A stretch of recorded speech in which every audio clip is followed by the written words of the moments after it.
Good morning all of you. BSc second year में physical chemistry की unit 4 electrochemistry first चल रही थी अपने।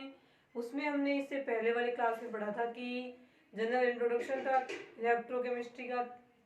उसके बाद में इलेक्ट्रोकेमिस्ट्री में होता क्या है, डिवाइस का यूज करते हैं। डिवाइस होगी इसमें सेल, और सेल दो प्रकार के थे, इलेक्ट्रोलाइटिक सेल और केमिकल सेल।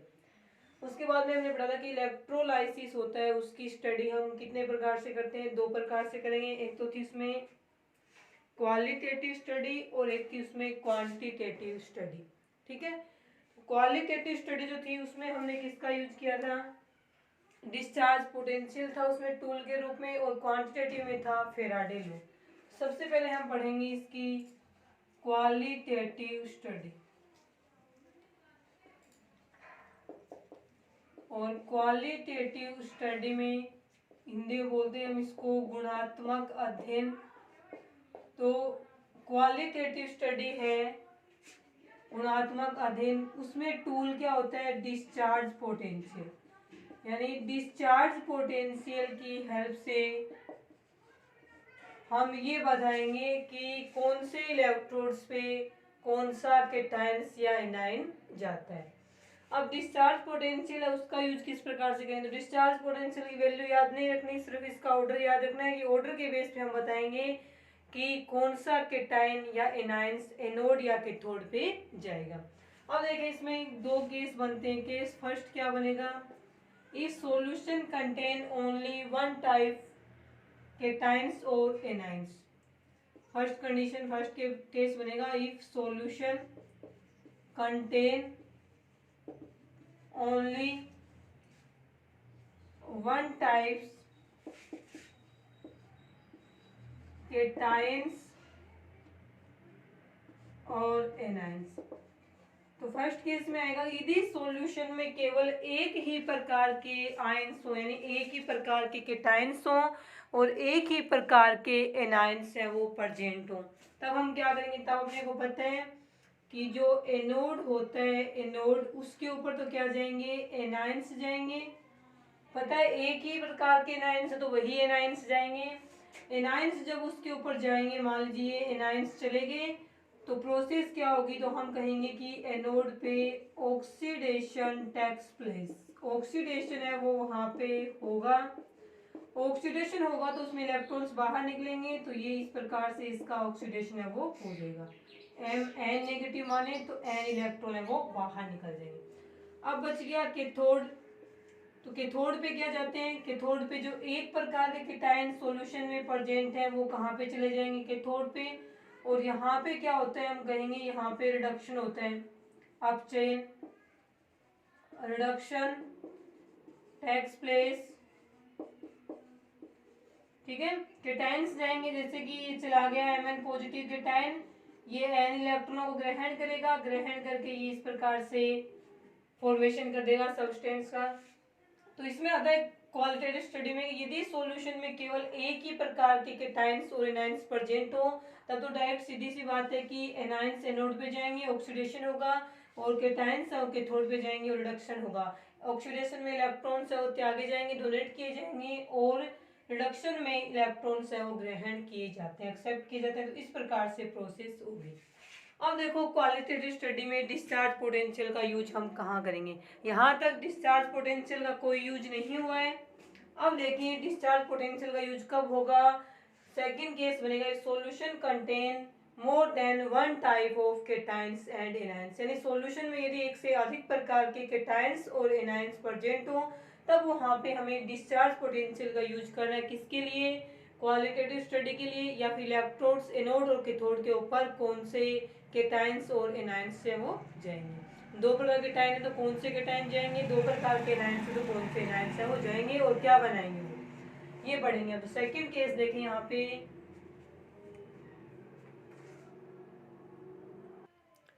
सेकंड केस में आएगा अपने if solution contain more than one type of cations and anions.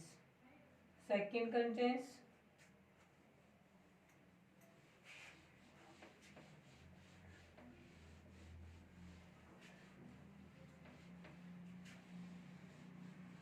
देखें सेकंड केस लिखें इसमें जिसमें डिस्चार्ज पोटेंशियल का यूज है वो किया जाएगा। सेकंड केस बनेगा केस सेकंड,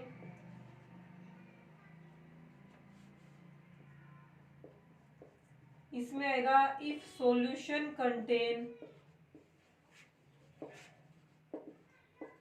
मोर देन वन टाइप्स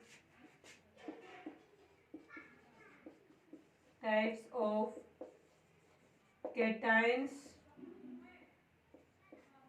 एनायंस, यानी यदि सॉल्यूशन में एक से अधिक प्रकार के कैटायंस और एनायंस प्रेजेंट हो तब हम किसका यूज करेंगे, डिस्चार्ज पोटेंशियल का यूज करेंगे। तो जिस कैटायन या एनायन का डिस्चार्ज पोटेंशियल कम होता है, discharge potential less more priority, यानी कि वह कैटायंस और एनायंस जिसका डिस्चार्ज पोटेंशियल लेस यानी कम होता है वो अधिक, उसकी प्रायिकता अधिक होगी कैथोड या एनोड पे जाने की। मान लीजिए दो कैटायंस थे, एक कैटायंस का रिडक्शन ये जो डिस्चार्ज पोटेंशियल कम था तो वही कैटायन कैथोड पे जाएगा, और दो एनायन थे उसमें से एक एनायन का डिस्चार्ज पोटेंशियल जिसका कम होगा वही एनायन सा वो एनोड पे जाता है। तो लेस डिस्चार्ज पोटेंशियल मोर प्रायोरिटी, उसको अधिक प्राप्त या प्रिफर्ड बोल देंगे या मोर प्रायोरिटी है वो बोल देंगे। अब पढ़ते हैं हम कि कैटायंस के डिस्चार्ज पोटेंशियल का ऑर्डर क्या रहेगा और एनायंस के डिस्चार्ज पोटेंशियल का ऑर्डर है वो क्या रहेगा। पहले हम लिखेंगे कैटायंस के लिए, कैटायंस के डिस्चार्ज पोटेंशियल का ऑर्डर देखें तो आएगा यहाँ पे potassium, sodium, calcium, magnesium +2, aluminium +3, Zn+2, H positive, Cu+2, Ag+ और Au+3, ये रहेगा कैटायंस के डिस्चार्ज पोटेंशियल का ऑर्डर। तो जिसका डिस्चार्ज पोटेंशियल कम होगा वही कैटायंस है वो कैथोड पे जाएगा और रिडक्शन की प्रक्रिया में भाग लेगा। ठीक है, जिस कैटायन का डिस्चार्ज पोटेंशियल कम होगा वही कैटायन सा वो कैथोड पे जाएगा और रिडक्शन की प्रोसेस में भाग लेगा। अब हम देखेंगे हम यहाँ पे एनायंस के डिस्चार्ज पोटेंशियल का ऑर्डर।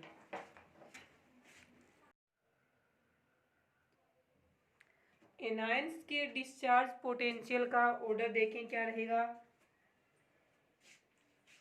जो एनायंस मोस्टली यूज्ड होते हैं ना, केवल उन्हीं एनायंस के डिस्चार्ज पोटेंशियल का ऑर्डर है वो हम चेक करेंगे। देखें ऑर्डर में रहेगा F negative, SO4 -2, NO3 negative, OH negative, Cl negative, Br negative और I नेगेटिव। ये रहेगा एनायंस के डिस्चार्ज पोटेंशियल का ऑर्डर।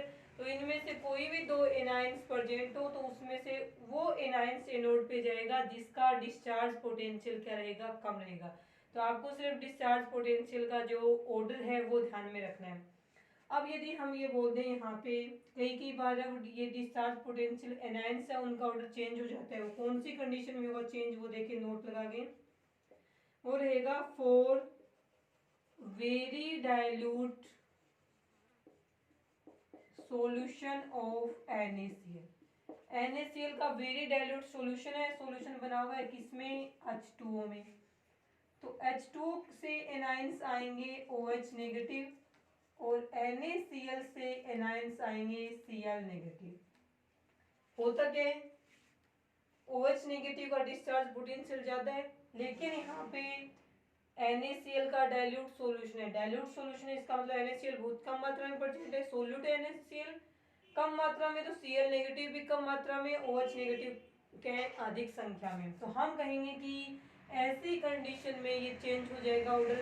तो आपको याद क्या रखना है यहाँ पे, लेस अमाउंट जिसकी मात्रा कम होती है लेस अमाउंट मोर डिस्चार्ज पोटेंशियल, यानी कि वह एनायंस जिसकी संख्या या मात्रा कम होती है उसका डिस्चार्ज पोटेंशियल ज़्यादा हो जाता है कुछ कंडीशंस में। तो वेरी डाइल्यूट सॉल्यूशन आए तो वहाँ पे आपको ये नहीं देख करके ये वाला याद रखना है। फिर यदि ये पूछा जाए कि कंसंट्रेट सॉल्यूशन ऑफ H2SO4, इस बार हमें ले लिया कंसंट्रेट सॉल्यूशन ऑफ H2SO4। अब इसमें भी H2 में सॉल्यूशन बनाया हुआ है तो हम क्या कहेंगे, इसके अंदर भी क्या है, कंसंट्रेट है तो इसका मतलब H2SO4 की मात्रा ज्यादा होगी।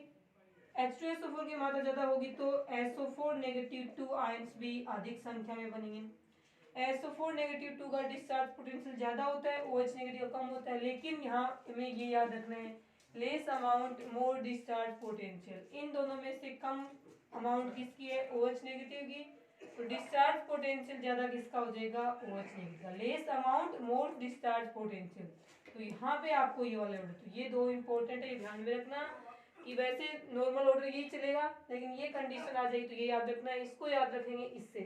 ये फॉर्मूला बना लो, लेस अमाउंट जिसकी अमाउंट कम रहेगी जिस एनायन की, सिर्फ इन दो कंडीशन में, डाइल्यूट और कंसंट्रेशन में, बाकी नहीं चेंज होगा ये। लेस अमाउंट मोर डिस्चार्ज पोटेंशियल, ये था आपके क्वालिटेटिव स्टडी में कि केटायंस और एनायंस यदि एक से अधिक संख्या में उपस्थित हों तो वहाँ पे हमें क्वालिटेटिव स्टडी में क्या देखना है कि एनोड और कैथोड के ऊपर कौन से केटायंस और एनायंस है वो जाएंगे।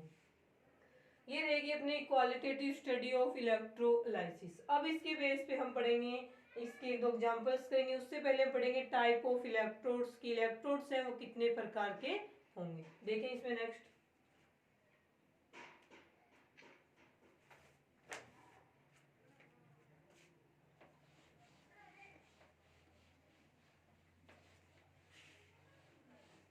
Types of electrode.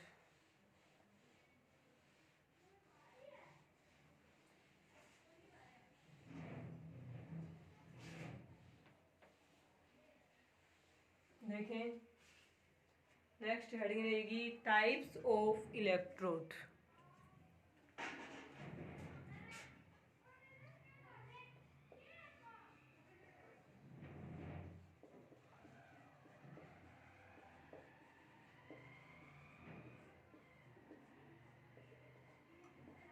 Types of electrodes, देखिए इलेक्ट्रोड्स है वो मुख्य रूप से देखें दो प्रकार के होते हैं, टू टाइप्स। किसके बेस पे कि वो इलेक्ट्रोड्स है वो उसके ऊपर होने वाली जो ऑक्सीडेशन और रिडक्शन की प्रोसेस है उसमें वो पार्टिसिपेट करता है या नहीं करता है, इस बेस पे इलेक्ट्रोड्स है वो दो प्रकार के रहेंगे।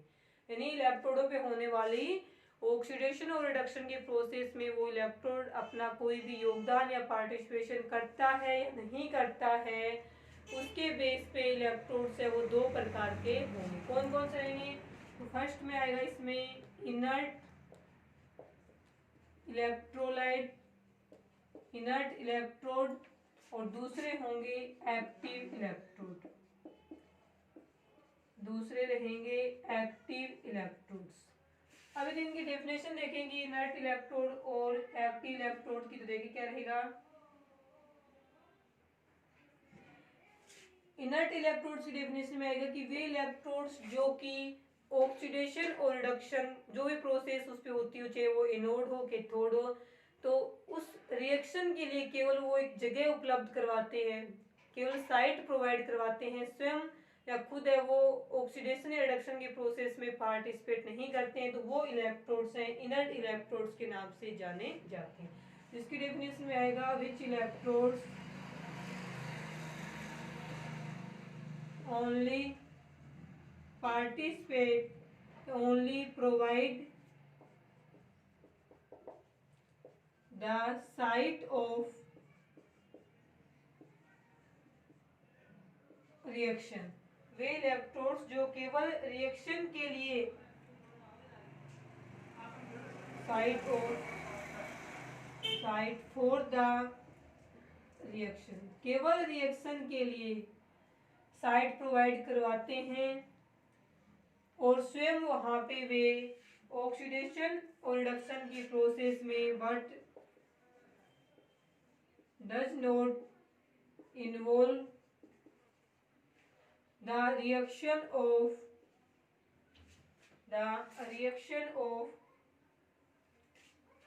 या फिर does not undergoes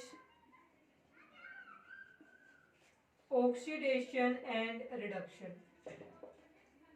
oxidation and reduction.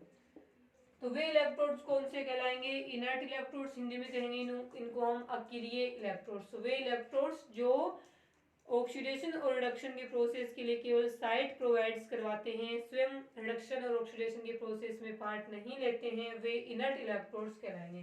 तो which electrodes only provide the site for the reaction but does not undergoes oxidation and reduction are called inert electrodes।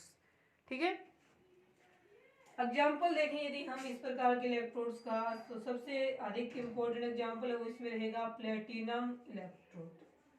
Platinum का इलेक्ट्रोड्स है वो केवल रिएक्शंस के लिए साइट प्रोवाइड करवाता है, स्वयं ऑक्सीडेशन रिडक्शन के प्रोसेस में पार्ट नहीं लेता है। उसके बाद देखें सेकंड रहेगा इसमें एक्टिव इलेक्ट्रोड। इसमें आएंगे such type of electrodes, such type of electrodes itself undergoes oxidation and reduction। यानी इस प्रकार के इलेक्ट्रोड जो स्वयं ऑक्सीडेशन और रिडक्शन की प्रोसेस में जाते हैं, भाग लेते हैं, वो क्या कहलाएंगे? एक्टिव इलेक्ट्रोड्स है वो कहलाएंगे। अब एक्टिव इलेक्ट्रोड्स के रूप में एग्जाम्पल के रूप में यदि कीजिए कॉपर का यूज करते हैं, कॉपर रोड का, और जिंक का भी प्रयोग करते हैं, ये कई जगह सिल्वर एजी का भी उपयोग करते हैं, ये सारे एक्टिव इलेक्ट्रोड्स कहलाएंगे। इनर्ट में केवल प्लेटिनम इलेक्ट्रोड का उपयोग ही किया जाता है। ये रहेंगे टाइप्स ऑफ इलेक्ट्रोड्स। अब देखें इलेक्ट्रोड्स पे रिएक्शन होती है, उसका एक जनरल फॉर्मूला बनाते हैं हम कि इलेक्ट्रोड्स किस प्रकार से हैं और किस प्रकार से उनके ऊपर रिएक्शंस है वो होती है। लेकिन जनरली इलेक्ट्रोड्स है वो मेटल्स के बने हुए होते हैं, मेटल रोड्स होते हैं इसमें। लेकिन जैसे कि अपन ने बना लिया यहाँ पे,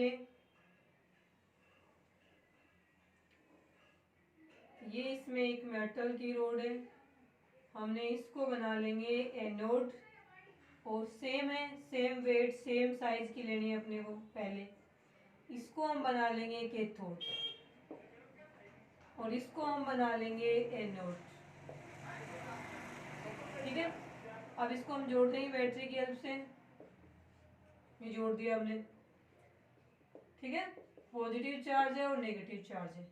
यहाँ पे हमने भर दिया कोई भी इलेक्ट्रोलाइट्स है उसका सॉल्यूशन, जैसे हमने यहाँ पे भरा है एमएक्स साल्ट।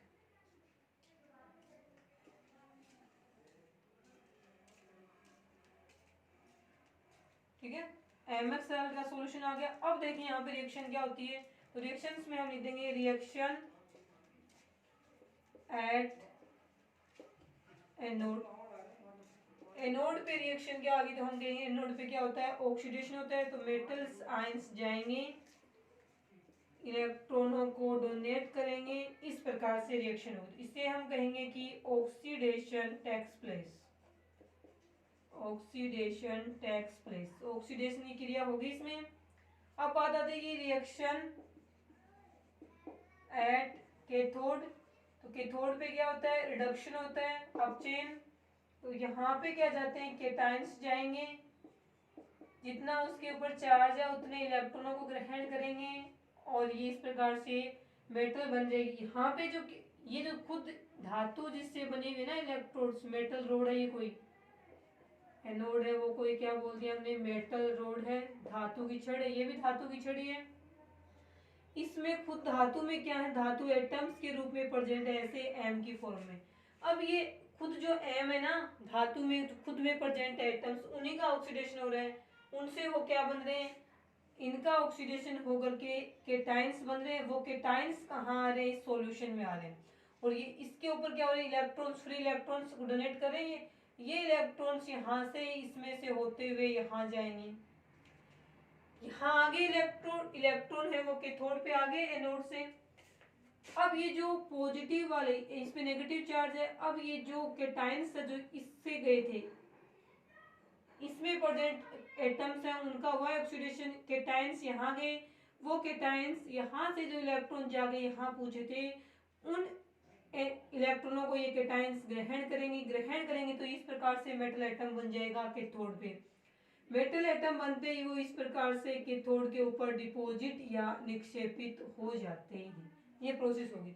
अब हम कहेंगे कि आफ्टर इलेक्ट्रोलाइसिस, ये तो इलेक्ट्रोलाइसिस से पहले की प्रोसेस है, हम कहेंगे आफ्टर इलेक्ट्रोलाइसिस। जब पूरा इलेक्ट्रोलाइसिस कंप्लीट हो जाएगा तो क्या होगा कि इस रोड में से तो जो मेटल्स के एटम्स थे उन्होंने इस प्रकार से ऑक्सीडेशन किया, केटाइंस बने, सॉल्यूशन में आए, सॉल्यूशन में से केटाइंस यहाँ जाएंगे, और यहाँ से जो इलेक्ट्रॉन्स यहाँ गए थे उन इलेक्ट्रॉनों को वो ग्रहण करेंगे और रिडक्शन होगा, रिडक्शन होते ही मेटल एटम बनेंगे और उसके कैथोड वाली मेटल रोड पे वो डिपॉजिट या निक्षेपित या जमा हो जाते हैं।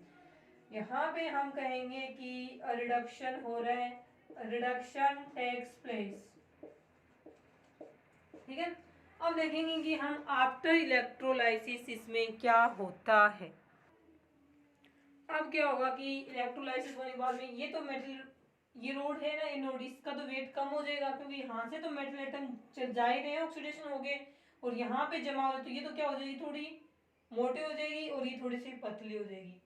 ठीक है, इसका वेट डिक्रीज हो जाएगा, इसका वेट इंक्रीज हो जाएगा। तो आफ्टर इलेक्ट्रोलाइसिस हमें कुछ इस प्रकार की प्रोसेस हो, यहाँ पे इस प्रकार का डायग्राम देखने को मिलेगा। तो ये इलेक्ट्रोड्स कैसे हैं, खुद ऑक्सीडेशन रिडक्शन की प्रोसेस में पार्टिसिपेट कर रहे हैं ना, तो हम कहेंगे इलेक्ट्रोड्स कैसे हैं, एक्टिव इलेक्ट्रोड्स हैं। तो यहाँ पे देखें जो एनोड वाली रोड थी वो कुछ ऐसे बन जाएगी, एनोड पॉजिटिव चार्ज, और कैथोड वाली जो रोड है वो कुछ इस प्रकार से बन जाएगी, ये बन जाएगा कैथोड। वैसे नेट रिएक्शन देखें कि कुल किस प्रकार की रिएक्शन यहाँ पे हुई है, तो उसमें हमें क्या मिलेगा कि रिएक्शन कोई भी नो नेट रिएक्शन हुई है, कोई भी रिएक्शन नहीं हुई यहाँ पे, क्योंकि जितने इलेक्ट्रॉन्स यहाँ आ गए थे, यानी ये तो है नहीं कि इसमें से कुछ बाहर चला गया, बाहर तो कुछ नहीं गया, बस यहाँ से वो धातु के परमाणु में ना ऑक्सीडेशन हो गए, केटायंस बनाए थे, वो केटायंस और इसके ऊपर जाके जमा हुए। तो पहले इन दोनों का जो टोटल वेट था आफ्टर इलेक्ट्रोलाइसिस दोनों का वेट करें तो सेम ही तो आएगा, क्योंकि जितना इसका कम हुआ उतना इसका बढ़ गया। तो हम कहेंगे कि यहाँ पे देखा जाए इसका रिजल्ट तो उसमें आएगा कि ओवरऑल नो नेट रिएक्शन। इसके अंदर हम लिख देंगे weight of metal road decreases, metal road का वेट कम हो जाएगा तो इस प्रकार की हो जाएगी, और इसमें हम लिख देंगे weight of metal rod increases. ठीक है, तो इस प्रकार की प्रोसेस होगी। Overall no net reaction result देखें तो हम कहेंगे कि ओवरऑल नो नेट रिएक्शन, जितने इलेक्ट्रॉन यहाँ से जाएंगे वो यहाँ आ जाएंगे सॉल्यूशन में से, बाहर तो कुछ गया ही नहीं, ये तो है ना कि इस बॉक्स में से बाहर कुछ चला गया, बाहर कुछ नहीं गया, तो इसके अंदर था वही इसके अंदर है, केवल मेटल रोड का जो वेट है वो क्या हो गया, थोड़ा चेंज हो गया, एक का थोड़ा कम हो गया, दूसरे वाले का थोड़ा सा बढ़ गया। ये रहेगा इसमें क्वालिटेटिव स्टडी ऑफ इलेक्ट्रोलाइसिस। अब देखें उसके बाद में हम क्या करेंगे। अब हमें एग्जाम्पल करेंगे इसमें, फर्स्ट एग्जाम्पल हम करेंगे इलेक्ट्रोलाइट्स लेंगे एक साइड में, फिर उनमें से कैथोड पे क्या जाएगा, एनोड पे क्या जाएगा वो देखेंगे।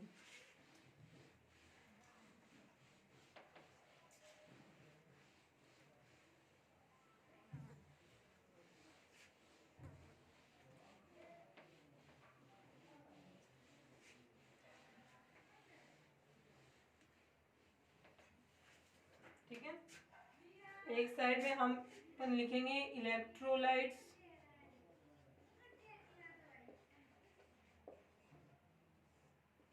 यहाँ पे हम लिखेंगे कि कैथोड पे कौन जाएगा,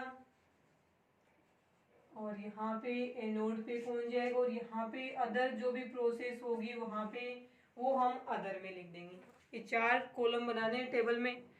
अब देखें इस चारों में हम एग्जाम्पल के रूप में पढ़ें तो किस प्रकार से आएंगे ये। और देखें इसके अंदर फर्स्ट एग्जाम्पल करेंगे हम NaCl।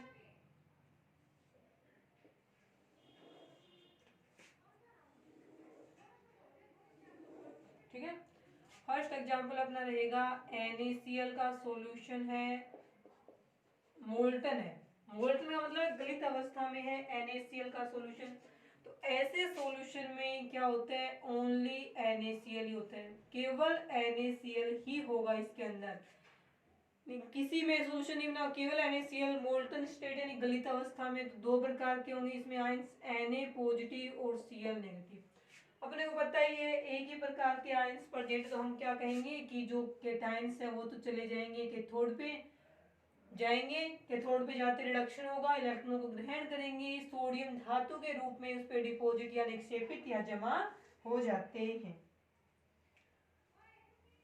एक ही प्रकार के एनाइंस हैं, एनोड पे जाएंगे, एनाइंस हैं, एनोड पे जाएंगे, ऑक्सीडेशन होगा, इलेक्ट्रॉन्स रिलीज होंगे, इलेक्ट्रॉन रिलीज होंगे इसमें से, तो ये Cl2 गैस के रूप में लिबरेट हो जाएगी। गैस हमेशा लिबरेट होती है और मेटल हमेशा ही डिपॉजिट होती है।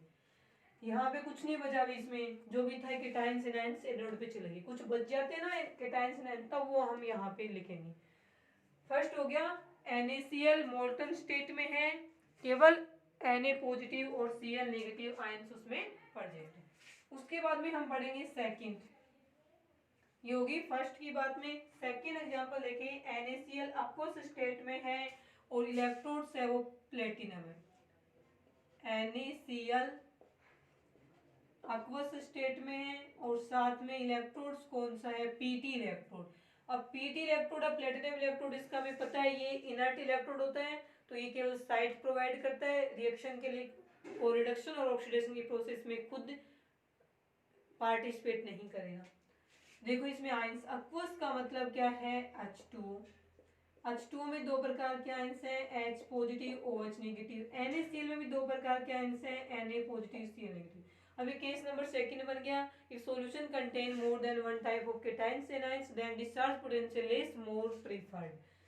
तो केटायंस ये 2 हो गए और एनायंस भी क्या हो गए, 2 हो गए। अब देखो अपने को पता है इन दोनों में से कौन से का डिस्चार्ज पोटेंशियल ज्यादा होता है, तो हम ये ऑर्डर लगा देंगे, ये होता है। और जिसका डिस्चार्ज पोटेंशियल कम होता है वही जाएगा कैथोड पे जाए चाहे एनोड पे जाए।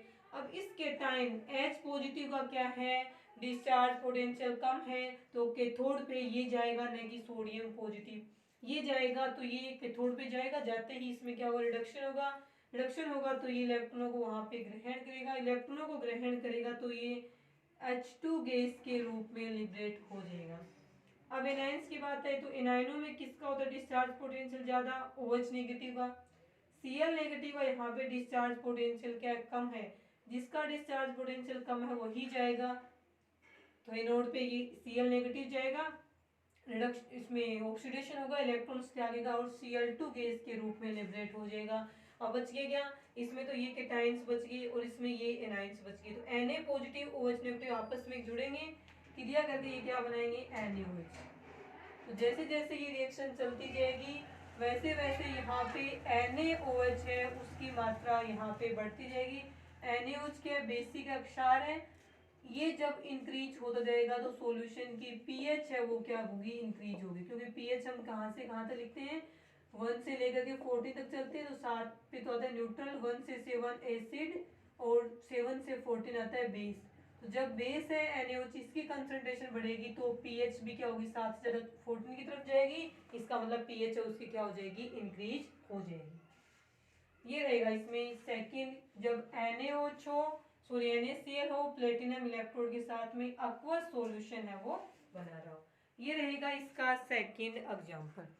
उसके बाद में हम पढ़ेंगे इसका थर्ड एग्जांपल।